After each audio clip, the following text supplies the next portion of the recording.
da astronauta, comprese che l'unico modo per rincontrare i suoi cari era costruire una macchina del tempo.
Buon pomeriggio a tutti.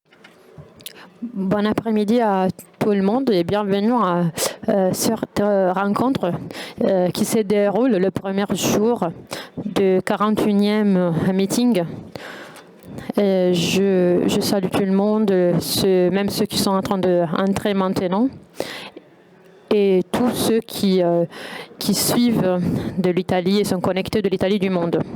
Aujourd'hui, on a le privilège d'avoir avec nous deux protagonistes très jeunes, mais pas pour ça avec moins d'autorité de la vie ecclésiale internationale, qu'on a invité pour nous parler du jeu, de la foi et de la défi des cultures dans un moment de défi très très grand pour la vie de l'Église et du monde. À ma gauche, on a Adrien Canriard.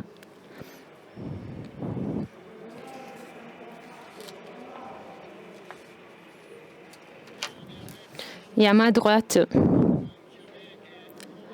Agbon Kameg Robador, qui est un nom très compliqué à prononcer. En effet, il préfère être appelé Mato.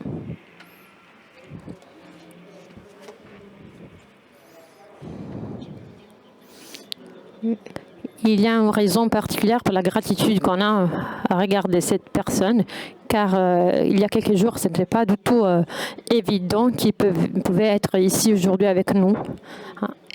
Et surtout à cause des difficultés de ces moments et des protocoles, ça a été vraiment un défi pour eux de venir ici. Mais leur présence nous témoigne l'intérêt qu'ils ont d'être avec nous aujourd'hui. Donc c'est vraiment un geste d'amitié authentique. Et donc nous, aujourd'hui, on se met à genoux, idéalement devant eux, pour le remercier.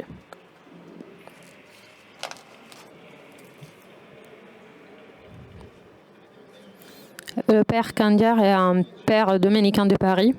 Il est le membre de l'Institut dominicain oriental. Il vit en Égypte.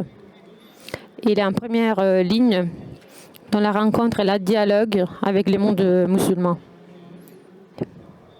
Et aussi avec l'aspect très décisif du monde occidental, qui est le thème de la liberté, auquel récemment il a consacré un livre. Et probablement beaucoup d'entre vous ont déjà lu. Et Père Obator, de sa part, il est un jésuite nigérien, président de la conférence des jésuites de l'Afrique de Madagascar et théologue. Il est témoin du changement très profond dans le regard d'un homme qui, quand il est déjà adulte, se convertit au christianisme. Et de cette manière, il découvre à nouveau son histoire, ses origines, l'animisme africain dans lequel il est né, il a grandi. Et en deuxième lieu, leur vie montre de manière très évidente comment la foi catholique met l'homme vraiment dans une condition optimale pour rencontrer et dialoguer avec n'importe qui, sans aucune exception. Je profite de cette occasion pour remercier Lorenzo Fazzini, qui est le directeur missionnaire et qui publie les œuvres de ces deux hôtes d'aujourd'hui. Et grâce à lui, la rencontre d'aujourd'hui est possible.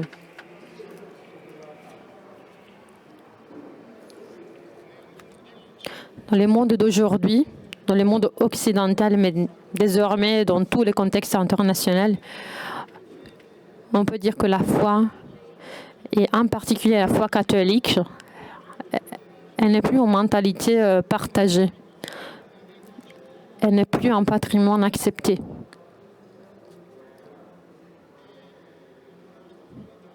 La foi catholique est une proposition parmi d'autres de la complexe offerte religieuse du monde d'aujourd'hui. Mais donc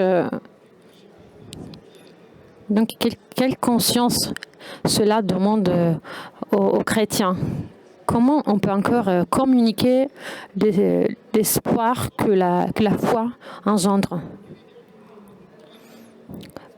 Pour ça, pour le fait d'être dans ce monde, on doit rendre encore plus raison dans lequel on croit.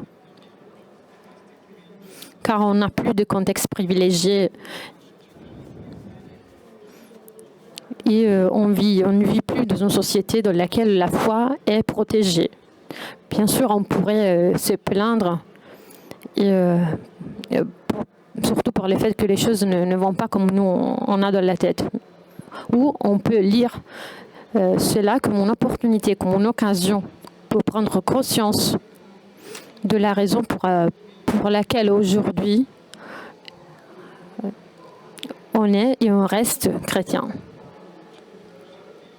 Car cela peut nous permettre de démontrer à tout le monde comment la foi peut être vraiment utile pour la vie, pour les choses de la vie.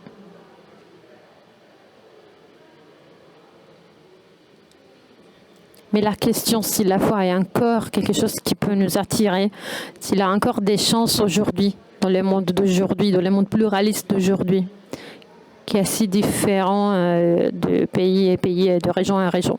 En 1996, le cardinal Ratzinger répond oui. Et il répond de cette manière, oui. La foi peut avoir encore une attraction, car elle trouve une correspondance de la nature humaine. Dans l'homme, il a vraiment une inspiration nostalgique vers l'infini. Pour cela, pour montrer son attraction, son utilité à la vie, le christianisme peut avoir juste un chemin. Le chemin de dialoguer avec le corps de l'homme. De l'homme qui, même s'il n'est pas conscient de ça, cherche et désire le bonheur. Don Giussani, quand il a commencé le mouvement duquel est né aussi le meeting de Rimini, soulignait que Christ, c'est la réponse à ce que je suis. Et voilà le thème du meeting de cette année, le je. Et seulement quelqu'un qui est vraiment, qui a une attente et qui, en soi-même, peut vraiment s'ouvrir et découvrir et admirer et remercier et le Christ aussi. Sans cette conscience-là, même celui de Jésus-Christ devient juste un nom. Voilà, dans les contextes aujourd'hui dans lesquels on vit, dans la plupart des gens du monde, le Christ est juste un nom. La foi chrétienne doit vraiment démontrer le fait d'être utile pour l'homme. À travers un instrument que le pape François continue à nous proposer, surtout aux chrétiens, c'est-à-dire la rencontre, le dialogue.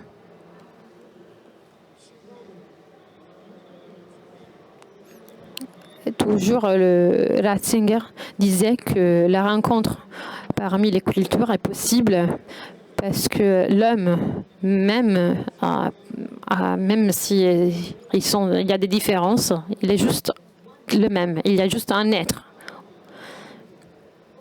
Et le pape François le dit dans le message du meeting, surtout dans une époque comme celle d'aujourd'hui, dans laquelle une peur qui révèle vraiment une incertitude existentielle joue un rôle déterminant. L'être humain recherche encore un sens pour vivre la vie. Et le président de la République italienne, Mattarella, il y a quelques heures, dans son discours, a dit que le jeu qui reconnaît le destin commun des êtres humains devient vraiment une pierre fondatrice de la vie en commun. Voilà pourquoi on vous a invité à vous donner votre témoignage à partir des questions qui vraiment se trouvent dans les cœurs de l'homme d'aujourd'hui. C'est quoi qui vraiment bouge chacun de nous face aux défis des cultures à partir de votre foi en Égypte et en Afrique? C'est vraiment possible. Un homme qui est vraiment marqué par son identité, son histoire, de rentrer dans un dialogue, de rencontrer d'autres hommes qui sont vraiment marqués par d'autres histoires et d'autres traditions culturelles. Et qu'est-ce que la foi peut vraiment dire à l'homme d'aujourd'hui?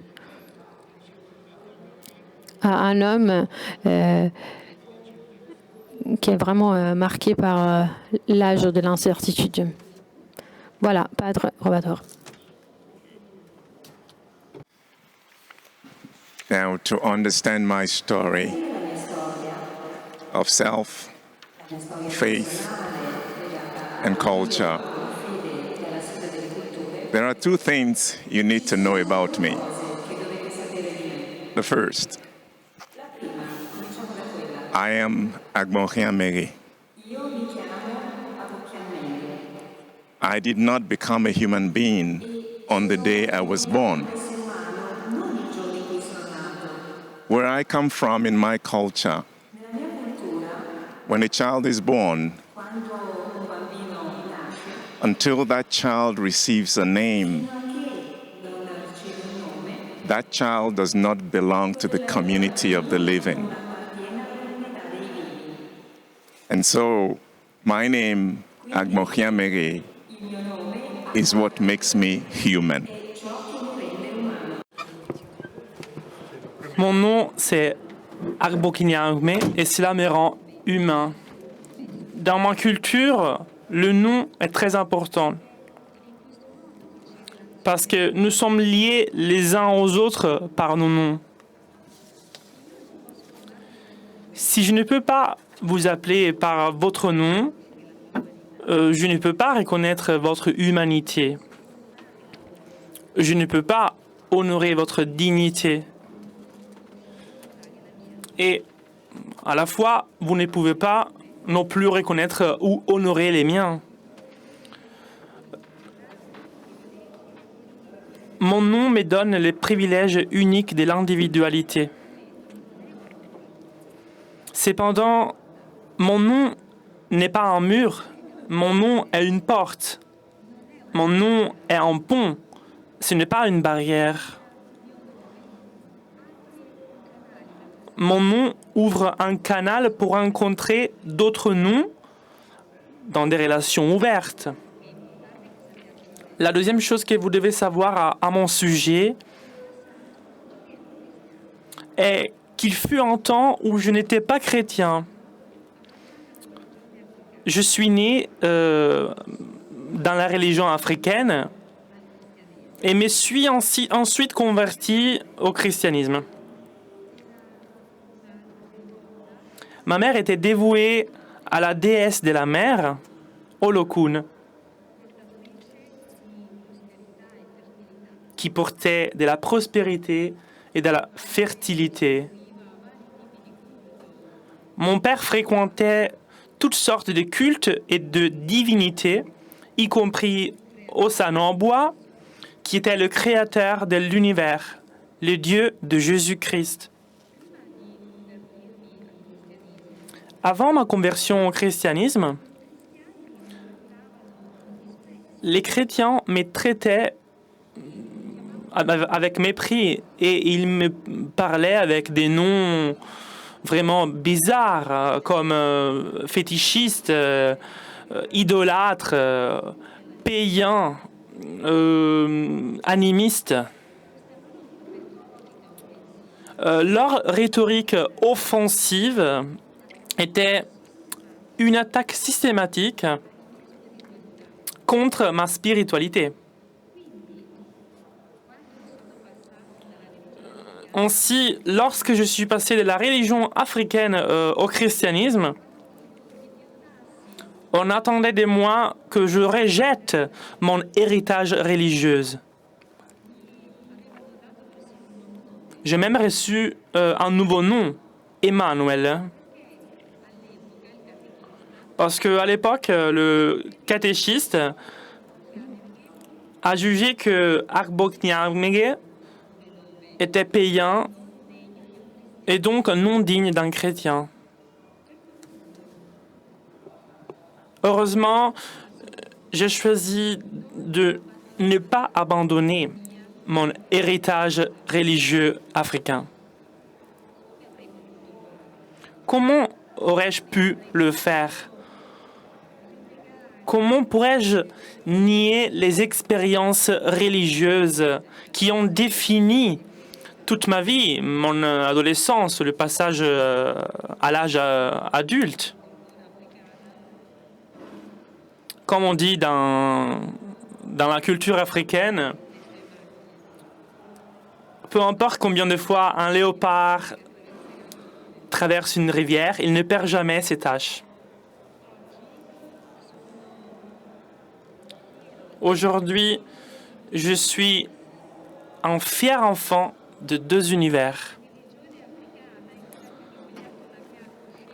Si la religion africaine a éveillé ma conscience de la réalité ultime, nous pouvons dire que le christianisme a élargi et a approfondi ma conscience de Dieu. J'apprécie beaucoup et je célèbre ces fondements religieux. Mais en même temps, je peux les mettre en discussion, je peux les examiner quand il faut, quand cela est nécessaire. Je crois que Dieu continue à se manifester par rapport à moi, par le biais de mon mode de vie et dans ma culture ancestrale, dans mes fondements religieux. Ma foi chrétienne ne rejette pas du tout mon héritage africain, ni ma culture, ni mes traditions. Au contraire, ma foi chrétienne m'a permis de mettre en valeur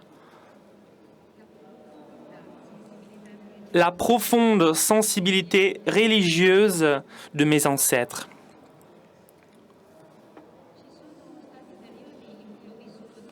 Il y a eu des périodes où j'ai vécu des tensions et il y a eu aussi des périodes où j'ai lutté pour une harmonie. Et la tentation envers l'inaction, parfois, est très forte. Mais cela me soulage beaucoup les mots de Paul VI quand il a dit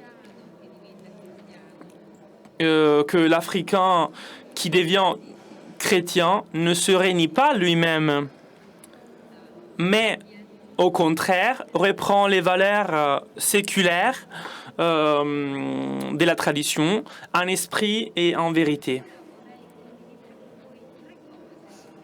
Permettez-moi de partager avec vous trois leçons que j'ai tirées de mon parcours animiste. Et ces trois leçons peuvent répondre à la question qu'Alberto a posée. Et donc, qui vont répondre à la recherche de signification, à la recherche du sens. Il s'agit de trois valeurs dans lesquelles je crois, et je crois qu'on a un désespéré besoin de ces trois valeurs aujourd'hui. On parle de la solidarité, de la fraternité et de l'hospitalité. Je vais commencer par la solidarité. Qu'est-ce que cela signifie d'être un animiste? Dans mon expérience de religion africaine, être animiste signifie être en solidarité, être lié avec le rapport de solidarité, avec toutes les formes de la création. Je crois que je crois énormément en la vitalité de la création, que rien n'est sans vie dans mon environnement naturel, qu'il y a toujours du pouvoir invisible à l'intérieur, du pouvoir en toute chose à tout moment. Et je sais que le pape François partage cette idée parce que il nous dit dans Laudato Si que toute créature a sa raison d'être, un but. Personne n'est superflu. La terre, l'eau, les montagnes, tout est comme une caresse de Dieu.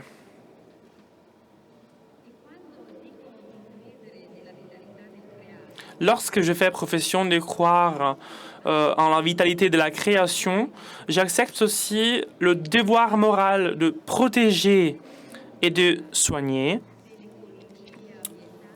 l'écologie environnementale et l'écologie humaine. Car dans les deux écologies,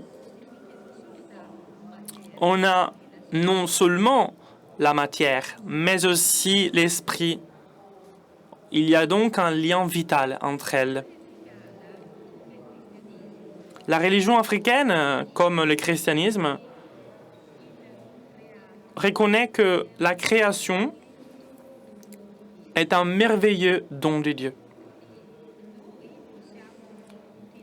Et elle reconnaît que nous pouvons utiliser de manière responsable ce don de Dieu afin de maintenir un équilibre. Je crois qu'il existe une interdépendance des forces. Il existe une connexion vitale entre moi et la Terre.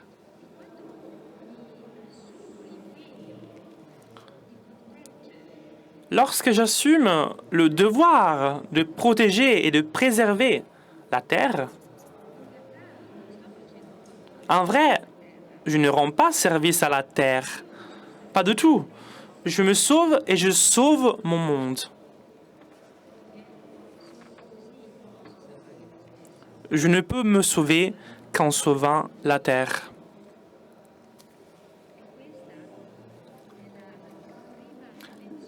Et cela est la première leçon que j'ai apprise à travers la religion africaine.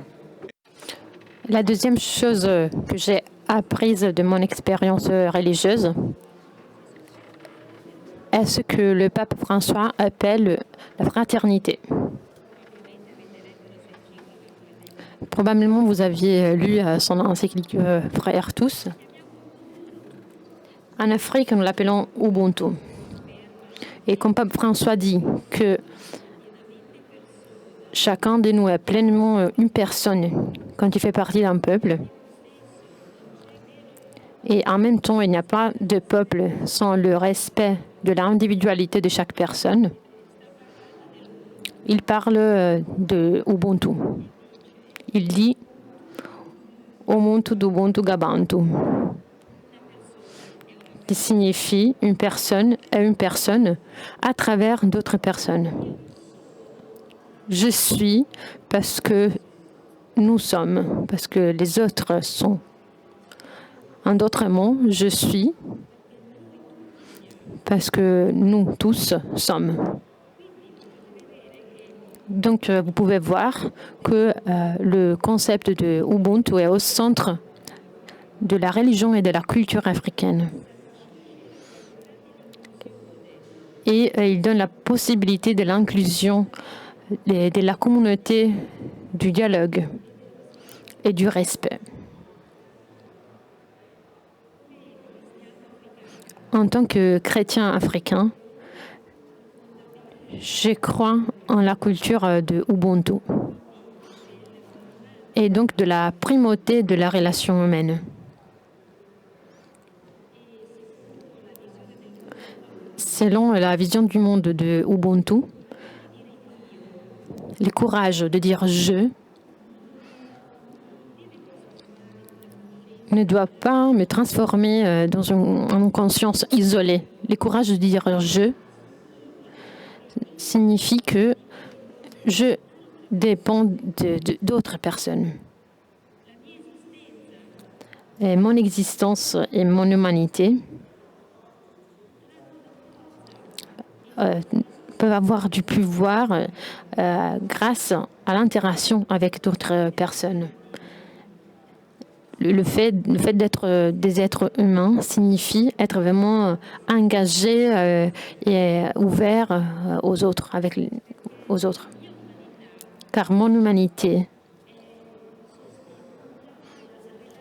est soutenue par l'interdépendance et la relationnalité.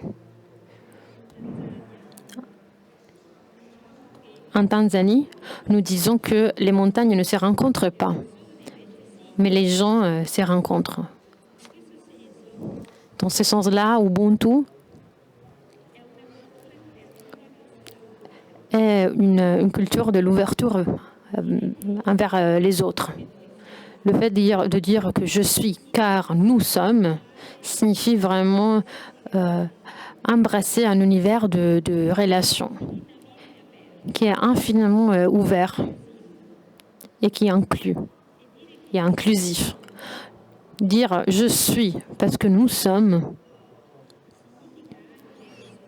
signifie aussi de répondre à mon devoir face aux autres, au devoir que j'ai en face de la terre et envers Dieu.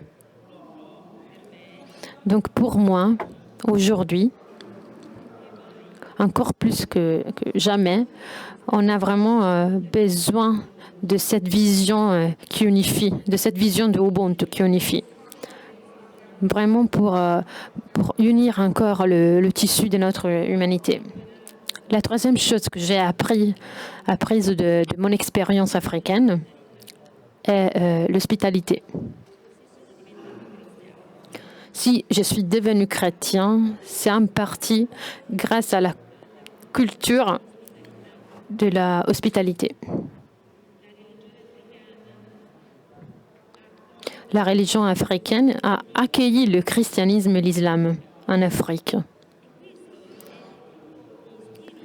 C'est le genre d'esprit dont on a encore besoin aujourd'hui pour réaliser notre désir de réconciliation et pour bâtir des ponts et combler des distances. Tel que je l'ai vécu, la religion africaine ne fait pas de prosélytisme. Et elle ne prétend pas être supérieure aux autres traditions religieuses. C'est pourquoi je crois que l'essence, que la base de cette religion africaine est vraiment essentielle pour le monde d'aujourd'hui. Et je connais cet esprit. Je connais cet esprit, c'est un esprit de tolérance. C'est un esprit d'inclusion. Et il s'agit de ce dont aujourd'hui on a vraiment besoin.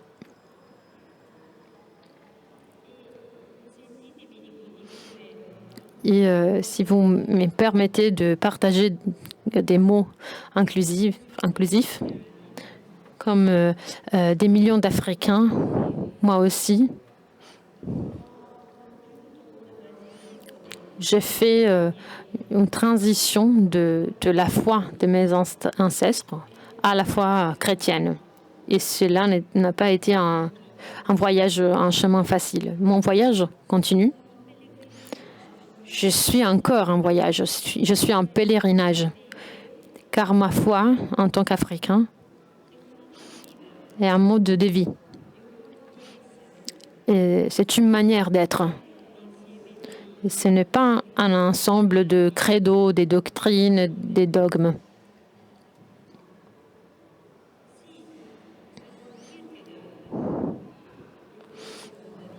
Kierkegaard, le philosophe, avait raison de mettre au défi chacun d'entre nous, de trouver le courage de dire « je ». Mais comme un autre philosophe, nous a appris, Martin Buber, nous l'a également appris que pour que mon jeu soit authentique, il doit être un point de départ, il doit être juste un point de départ, un terrain en commun. Il doit être un centre mystérieux pour la rencontre avec l'autre. Ma foi, en tant qu'Africain, célèbre cette rencontre, cette relation entre le je et le tu. Même si ce tu est un arbre, une personne, une œuvre d'art ou Dieu.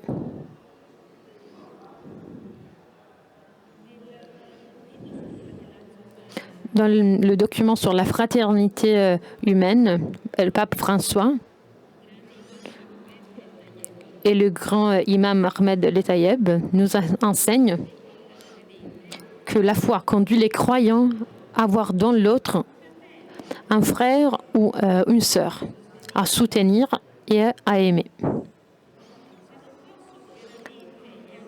Si je ne peux pas embrasser sincèrement la présence et la douleur d'une autre personne dans la rencontre, dans les dialogues et dans l'amitié, alors ma foi n'est pas du courage.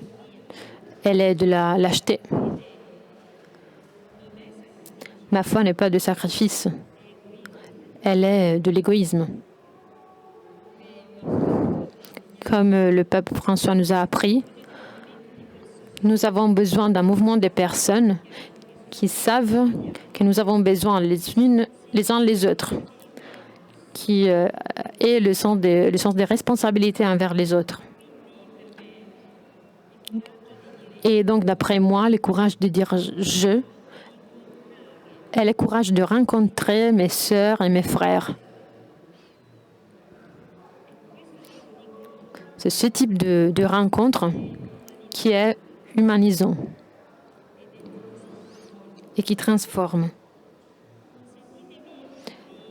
Donnez-moi la possibilité de terminer avec les mots de Pape Paul VI, qui a dit «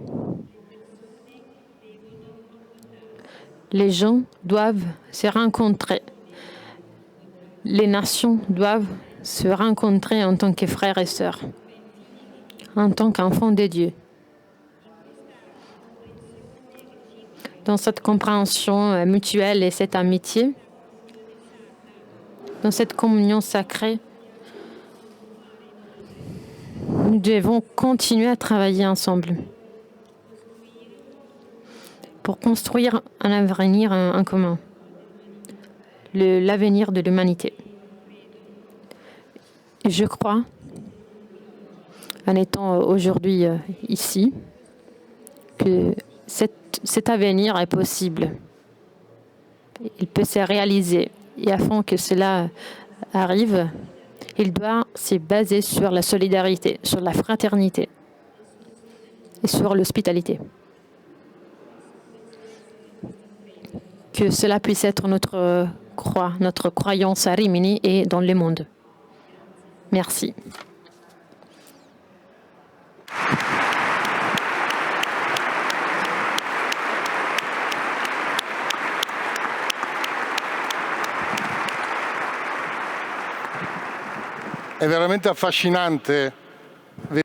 C'est vraiment charmant de voir encharner dans une personne cette positivité de regard que la foi réalise face à tout et à tous. Cette capacité de valoriser tout ce qu'il y a de humain et tout ce qui c'est partie de nous. Quand j'ai lu le livre Confession d'un animiste, dans lequel Mato a raconté le chemin non simple de sa conversion au christianisme en Afrique, j'ai relu une phrase que j'ai notée, une phrase que le pape François a dit selon Don Giussani. Je vous la lis parce que cela me semble décrire ce que l'on vient d'écouter. Le christianisme ne se réalise jamais dans l'histoire comme fixité des positions à défendre. Qu'elle se rapporte à la nouveauté comme seulement une antithèse. Le christianisme est un principe de rédemption qui assume le nouveau en le sauvant. Le pape l'a cité comme description de son idée d'église en sortie, à la rencontre désarmante avec n'importe qui. Maintenant, nous allons écouter sur cela et sur d'autres choses Père Cagliar. Merci à vous tous d'être ici. Je suis honoré d'être ici et de votre invitation dans ces conditions assez difficiles d'inscription et tout. Et je suis j'ai un peu peur, non seulement parce que je dois parler en italien, je vous demande d'être assez gentil avec moi pour tous les subjonctifs dans lesquels je vais me tromper. Merci. Mais j'ai un peu peur aussi parce qu'Alberto nous demande un témoignage. Alberto, tu nous as demandé d'avoir le courage de dire « je » et c'est un courage que d'habitude je n'ai pas. Je préfère parler de quelque chose de plus intéressant, comme par exemple des petits livres sur le Bible, comme la lettre Philomone que tu as mentionné. Et c'est vrai que le défi entre culture, je l'ai vécu et je la vis actuellement, donc je peux partager quelque chose avec vous aujourd'hui. Effectivement, mes supérieurs m'ont envoyé à Caïro, en Égypte, à étudier l'islam. Je veux dire, ils m'ont envoyé parce que c'est pas moi qui a choisi. L'Institut IDEO est un institut de recherche dans lequel on travaille sur l'islam classique en lisant des vieux manuscrits du Moyen-Âge, en discutant tous les jours avec d'autres chercheurs, surtout musulmans, en Égypte. Ils me l'ont demandé. Moi, de mon côté, je voulais devenir bibliste, je voulais faire des études sur le Bible. Je n'étais pas entré avec les dominicains pour étudier une autre religion ou pour m'occuper d'autre chose que de Jésus-Christ. Je me suis dit, non, il y a trop de choses à annoncer pour le Jésus-Christ. Donc, qu'est-ce que je peux faire, moi, dans un bureau de chercheur, en train de lire des livres, des théologies inconnues du Moyen-Âge, plein de poudre, qui personne ne lit jamais. J'ai découvert beaucoup de choses. Déjà, cette théologie islamique du Moyen-Âge est très intéressante. Je peux parler, si vous voulez, de ma thèse de doctorat que je suis en train de terminer maintenant. Je dois juste conclure ma conclusion que je vais faire après cette rencontre. Et j'ai découvert, surtout en particulier, que quand j'ai été envoyé là-bas, j'avais dans l'esprit d'avoir été exilé aux frontières de l'Église comme un diplomatique envoyé à s'occuper des voisins alors que les gens importants s'occupaient du cœur de la mission évangélique de l'Église.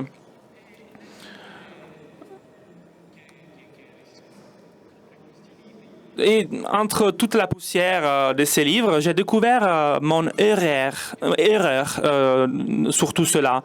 J'ai été envoyé au centre, au cœur de la mission de l'Église, c'est-à-dire de se mettre au service du Saint-Esprit. Voilà ce que je veux vous dire. Nous parlons souvent de notre relation avec le monde entier, du rapport entre l'Église et le monde, de la conversion et du rapport entre l'Église et le monde.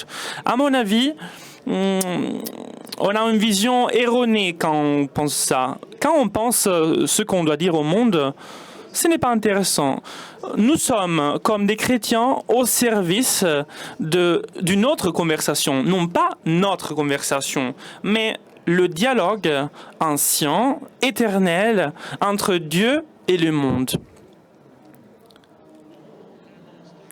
Non pas notre conversation avec le monde, non pas notre conversation en tant qu'Église, non pas notre conversation avec Dieu, mais on est au service de ce dialogue que le Dieu a commencé avec le premier homme et qu'il continue avec tous les hommes. Nous nous trouvons souvent, quand on la pense différemment de ceci, dans des voies sans sortie, sans issue. Quand, par exemple, on pense que notre mission est celle d'affirmer les impositions de l'Église, par exemple. Déjà, ces positions n'intéressent point à personne parce que tout le monde pense de les connaître déjà. On ne dit rien de nouveau. Je ne crois pas que la mission de l'Église soit celle de se faire reconnaître en tant qu'experte. Nous connaissons la formule du pape Paul VI de l'humanité, parce qu'aujourd'hui, avec tous les scandales qu'on a connus, il paraît un peu ironique, mais il ne s'agit pas, notre mission en tant qu'Église, celle de faire reconnaître notre avis, notre opinion. Si on fait cela, on perd notre temps. Nous devons servir quelque chose qui nous décentre, qui nous amène au-delà de nos petites histoires. Quand je pense au pape qui parle de critique à l'autoréférentialité, peut-être il y a quelque chose à l'esprit de cela. Nos petites histoires internes sont des distractions. Par exemple, pour parler de l'actualité de cet été, toutes les discussions autour au rite romain, la forme extraordinaire, ordinaire. Vu du Caïro, cela semble vraiment une distraction, une perte de temps absolue. Je ne dis pas qu'il n'y ait pas des sujets intéressants, mais il y a quelque chose de plus urgent que ça. Et cette chose plus urgente est le service de Christ qui nous précède toujours, comme les apôtres disent à sa résurrection, et il nous précède en Galilée, la Galilée des nations. Nous nous mettons au service du Saint-Esprit, que depuis le début du monde, il a commencé une conversation avec les hommes, une conversation qui a commencé même avant notre existence, même avant notre personne en tant qu'individu et en tant qu'Église. La Bible nous raconte cette histoire, cette conversation entre Dieu avec le monde. Et la révélation est une partie très importante, mais ce n'est pas le tout, ce n'est pas le tout entier.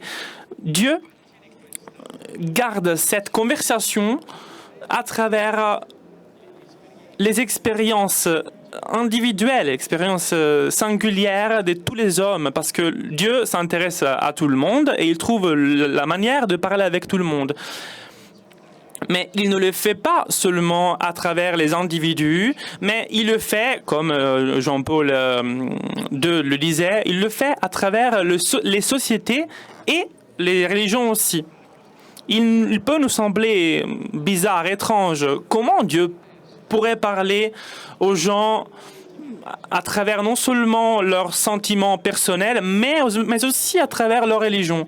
Cela ne signifie pas que toutes les religions sont vraies de la même manière, elles sont un chemin vers Dieu. Non, je ne veux pas dire ça, c'est un relativisme trop facile et je ne me reconnais pas en ça. Mais même à travers les religions, Dieu peut parler au cœur de l'homme. Notre mission consiste en servir ce dialogue. Celle de aider tout le monde d'écouter où est la voix de Dieu, l'esprit de Jésus-Christ. La tentation serait celle de prendre la place de Dieu. Non, je parle moi, c'est moi qui t'explique les choses. C'est plus difficile, au contraire, mais même plus intéressant, d'évangéliser les personnes à travers leur expérience de Dieu. C'est là le point intéressant. Nous devons faire cela avec les personnes.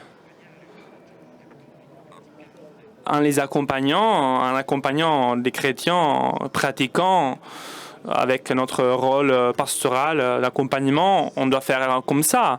Il s'agit d'aider une personne dans son dialogue avec Dieu. Cela est vrai avec les sociétés et avec les religions. C'est ma mission que j'ai eue quand ils m'ont envoyé au Cairo. C'est cette mission-là, c'est-à-dire de dialoguer avec les musulmans afin de les aider à écouter, dans leur tradition aussi, à écouter la voix du Dieu. Je ne m'empêche pas de parler de Jésus, au contraire. Mais il est très intéressant de se mettre à l'écoute en essayant de comprendre une religion comme celle islamique, en essayant de comprendre comment dans cette réalité, Dieu peut trouver des éléments pour se révéler. Je ne dis pas que l'islam est une révolution de Dieu. Je dis seulement que même dans l'islam, Dieu recherche continuellement cette conversation, ce dialogue. Et à mon avis, c'est là qu'on parle de la véritable évangélisation. Ce n'est pas seulement un discours externel.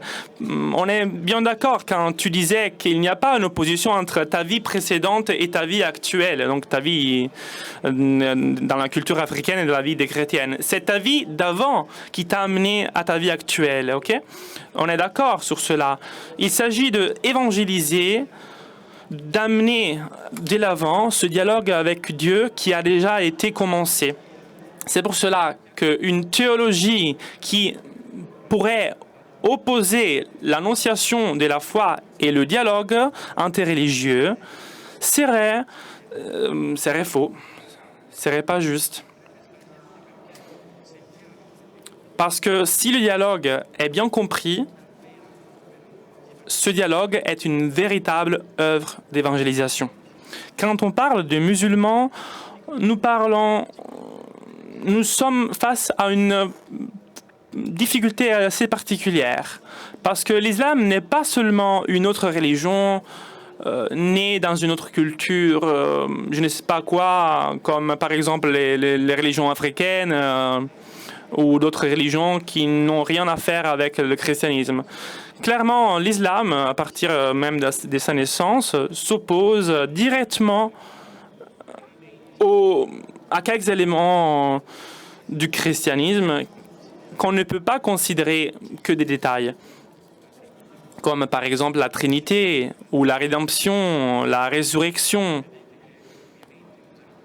Vous voyez, il y a beaucoup de choses qui restent dans ce discours, mais la difficulté la plus grande, c'est que l'islam, en tant que culture, est une culture qui s'est bâtie en opposition avec l'Occident chrétien.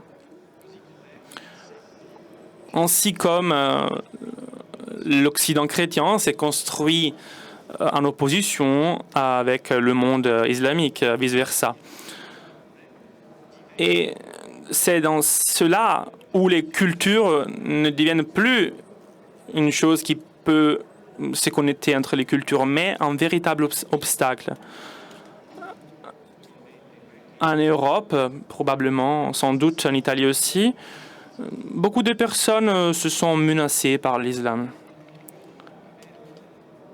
et ne veulent pas être ouverts avec cette religion, parce qu'avec quelqu'un qui me menace, oui, les discours d'ouverture peuvent être beaux, mais il n'y a pas d'option, on ne peut pas faire ça.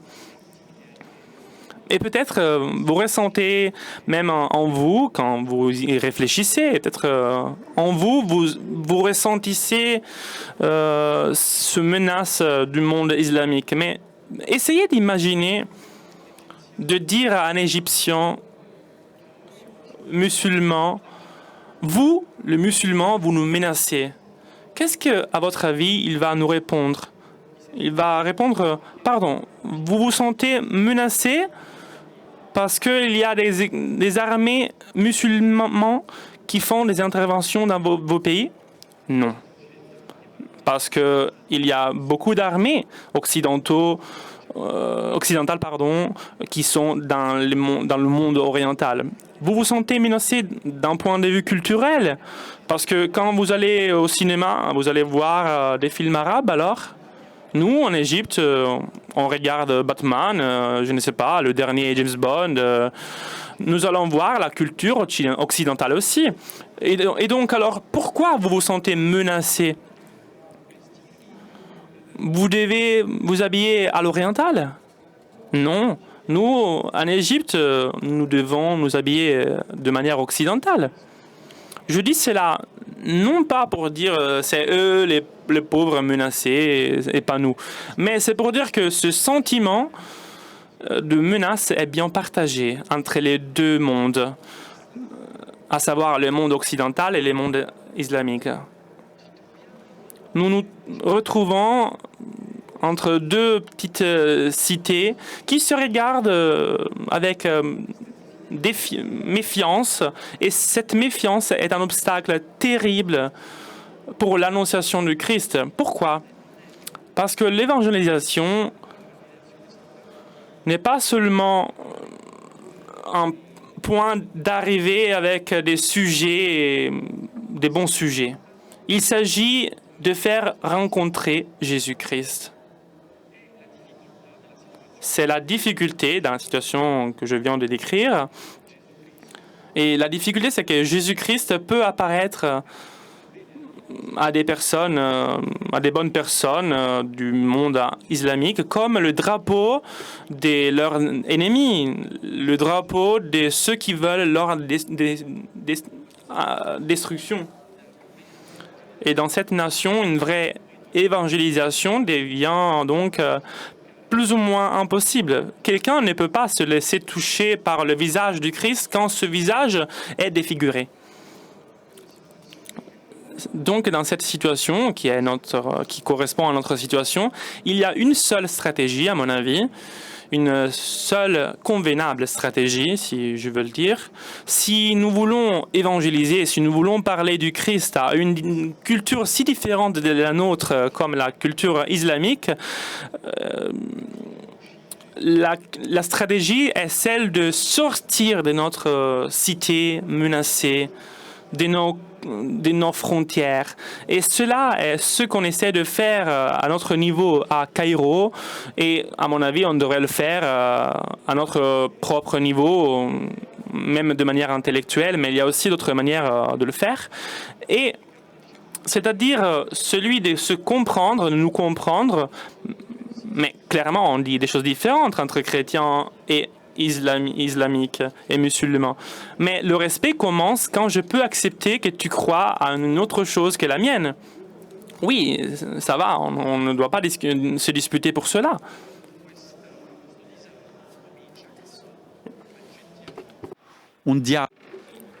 Cela commence quand on accepte vraiment un dialogue vrai, non pas un dialogue stratégique dans lequel je fais semblant de t'écouter. De cette manière, tu peux être convaincu. Non. Mais si tu veux vraiment être écouté, je dois en premier lieu t'écouter. T'écouter et sortir de mes idées. De mes idées que j'ai déjà bâties par rapport ce que tu es.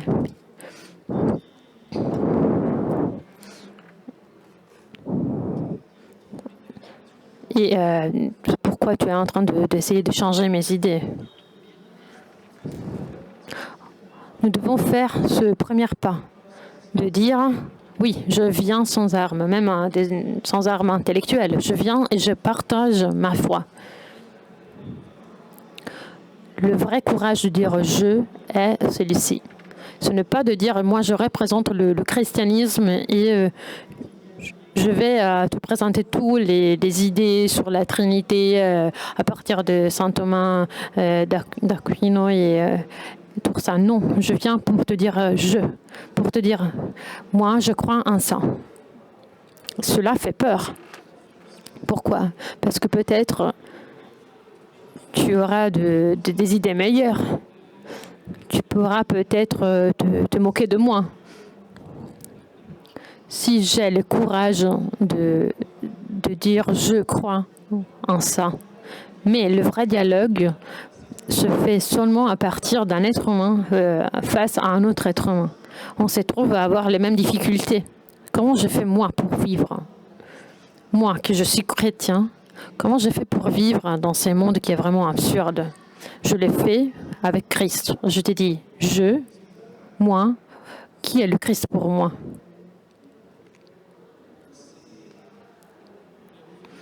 Si on veut faire cela, il y a une condition nécessaire qui est l'amitié. Pour oser de dire, moi, je crois, j'ai besoin d'avoir confiance en la personne avec laquelle je parle. Sinon, c'est vraiment difficile. Si je suis, au contraire, dans un climat de méfiance. Si je te dis ma faiblesse, il y a toujours la possibilité que tu vas te profiter de moi. Non, je ne le ferai jamais. Donc, il y a vraiment besoin de bâtir tout d'abord une confiance personnelle, une amitié.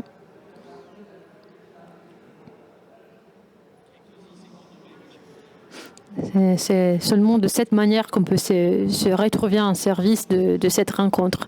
C'est seulement comme ça qu'on peut dire je. Mais pour laisser l'autre recevoir le tu que Dieu veut lui montrer, que Dieu est en train de lui adresser. Je termine ici car je suis un bon prêcheur, je pourrais parler des heures, mais je termine ici et je vous remercie pour votre attention.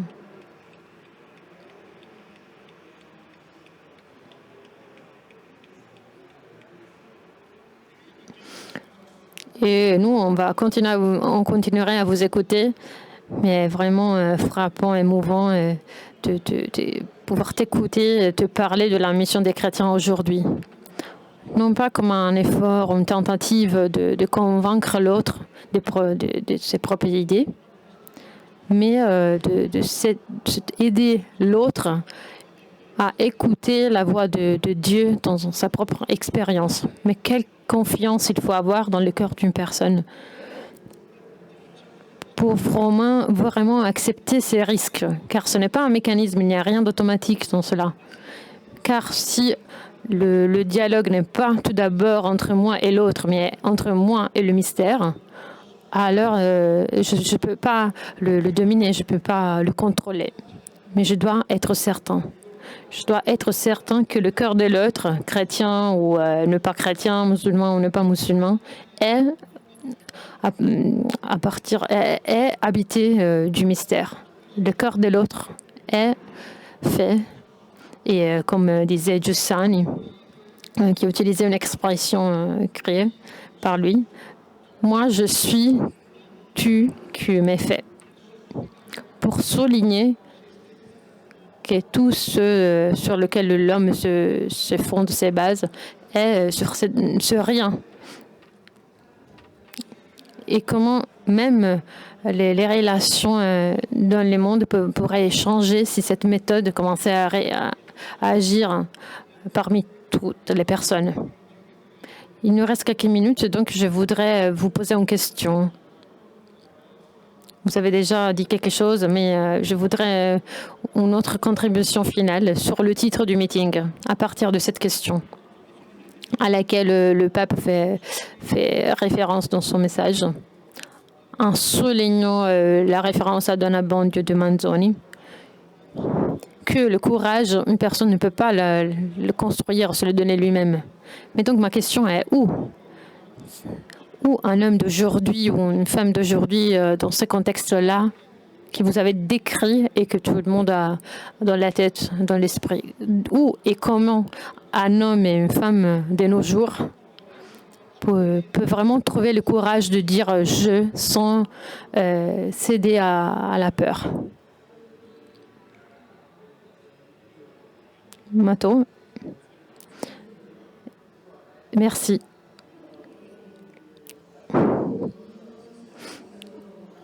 Je crois qu'il n'y a pas juste la tentation de céder à la peur, mais je pense que la tentation majeure concerne le fait de tomber dans l'individualisme et se renfermer dans son propre monde. Le courage de dire « je » signifie vraiment le courage d'accomplir un premier pas envers l'autre. Mais si je fais ce premier pas envers l'autre, je le fais car j'ai un témoignage, j'ai quelque chose à partager avec l'autre. J'ai quelque chose qui peut être utile à l'autre. À partir de mon expérience, qui est ma foi, je peux dire qu'il y a vraiment ma foi, mon expérience, qui représente mon rencontre avec la réalité de Dieu. Et donc, je crois que c'est là, c'est le défi qui est face à nous. C'est-à-dire, dans une période comme la période d'aujourd'hui, notre jeu doit être ouvert à tout le monde. C'est vraiment cela qui est important pour moi.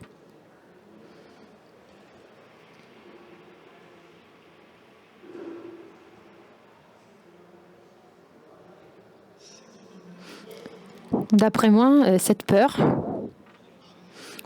peut naître surtout dans un contexte dans lequel on cherche d'annoncer l'Évangile.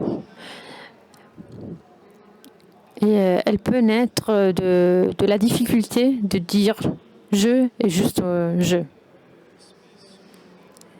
C'est-à-dire que surtout, on voudrait représenter toute l'Église. On voudrait faire le travail de Dieu.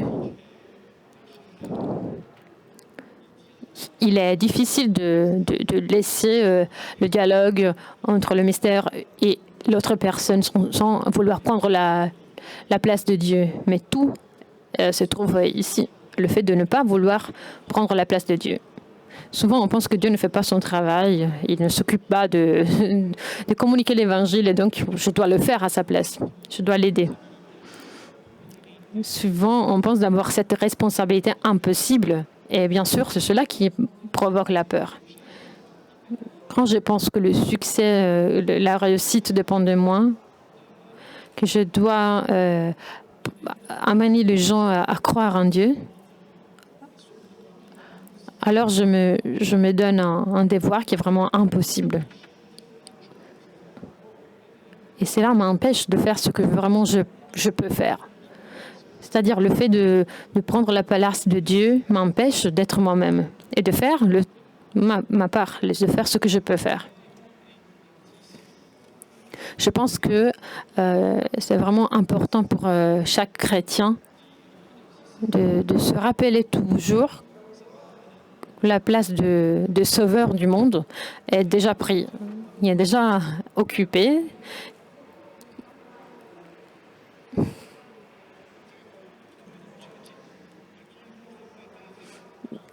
Aux gens qui ont cette prétention parmi nos amis, donc allons répondre de cette manière. Ce n'est pas toi qui dois sauver le monde. Il y a un autre qui le sauve déjà. Donc, détends-toi. Absolument, je suis d'accord. Depuis que mes frères m'ont élu comme prieur, à chaque fois que je sors de ma porte, je touche un porte-clés qui représente des chiens, des montagnes, je ne sais pas comment le dire en italien, de San Bernardo, comme les Français. il y a un Saint Bernardo sur mon porte-clés, je pense, ok, tu ne dois pas faire le Saint Bernardo, tu ne dois pas sauver les gens, tu dois faire ta partie et tu vas déjà faire quelque chose de bien. Merci.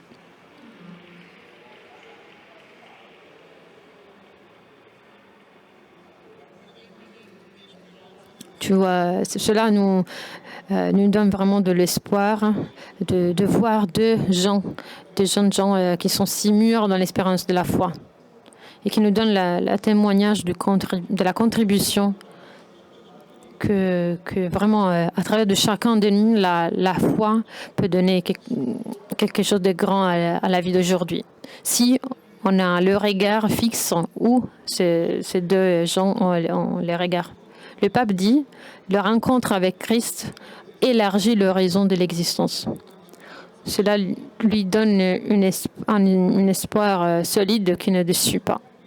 La foi n'est pas un refuge pour des gens qui n'ont pas de courage, mais c'est vraiment une dilatation de la vie. La foi n'est pas une lumière qui nous engendre de les ténèbres, mais c'est vraiment une lampe qui guide nos pas. Et cela suffit pour le chemin. À l'homme qui souffre, donc à chacun de nous face aux urgences de la vie, surtout dans ces deux années qui ont été vraiment compliquées pour la vie du monde. À l'homme qui souffre, l'homme ne donne pas un raisonnement qui explique tout, mais il offre sa réponse dans la forme d'une présence qui accompagne et qui, de cette manière, en accompagnant les hommes, fait avancer ce dialogue-là avec le mystère. Ce dialogue qui nous laisse vraiment frapper. Et je termine avec une brève phrase de Caron qui enregistre cet émerveillement et que c'est sûr ne pas le fruit de nos efforts. C'est une manière différente de rester dans la réalité, dans le monde, qui naît de la foi. En étant vraiment pris par la certainté de Christ, on voit vraiment une plénitude affective qui serait impossible. On peut regarder le monde d'une manière différente, d'une manière plus vraie, plus libre, sans le désir de contrôler, de dominer l'autre. Il s'agit d'une surprise. Le fruit chrétien, c'est une surprise vraiment du chemin avec le Christ. Il ne s'agit pas juste d'une surprise pour les autres, mais il s'agit d'une surprise tout d'abord pour nous. Je me retrouve dans des mécanismes qui ne sont pas créés par moi-même, de manières d'agir qui sont différentes de celles d'avant, plus vraies. Comme les deux frères de Judée nous ont témoigné. Et comme on va nous souhaiter pour ces jours qu'on va vivre au meeting. Des jours dans lesquels on va répartir, même si avec des risques. Je termine tout d'abord en remerciant nos amis d'aujourd'hui, que ce meeting a été vraiment créé avec beaucoup d'efforts et de sacrifices cette année. Et que ce meeting existe surtout grâce à la gratuité et la volonté des bénévolats, mais aussi de chacun de vous, qui peut donc le bâtir et le soutenir. Et donc, je vous rappelle qu'au meeting, vous trouverez des postations où vous trouverez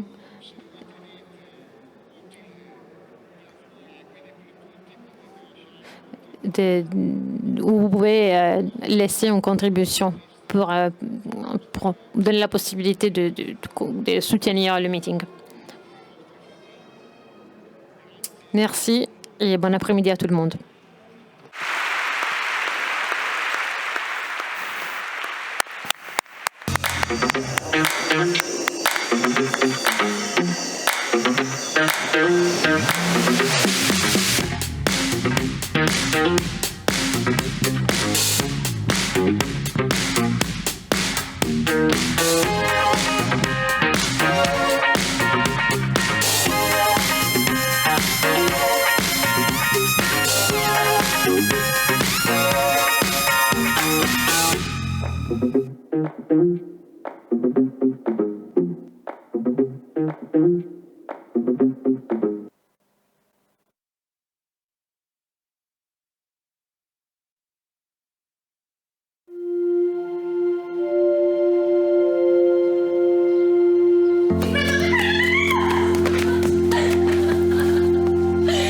Non vale così.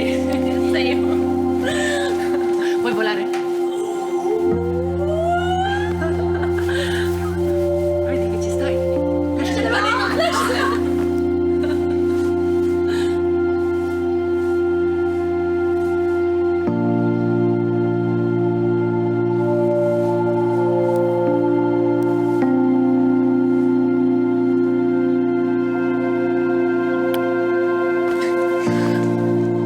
E decise di costruire la macchina del tempo.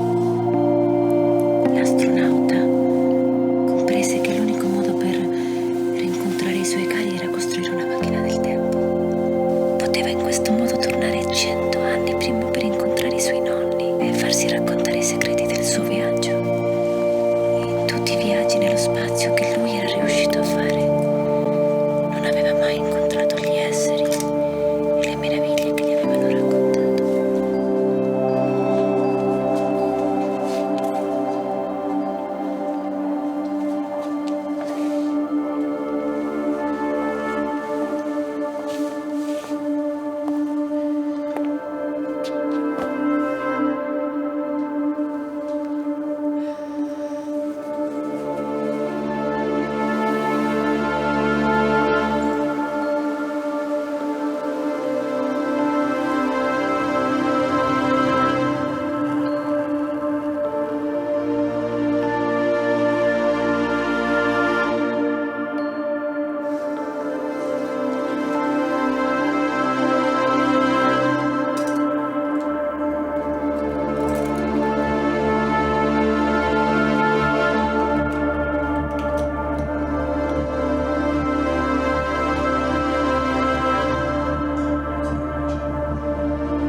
Ti va di volare? Sì. Volerai altissimo. L'astronauta comprese che l'unico modo per rincontrare i suoi cari era costruire una macchina del tempo.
Thank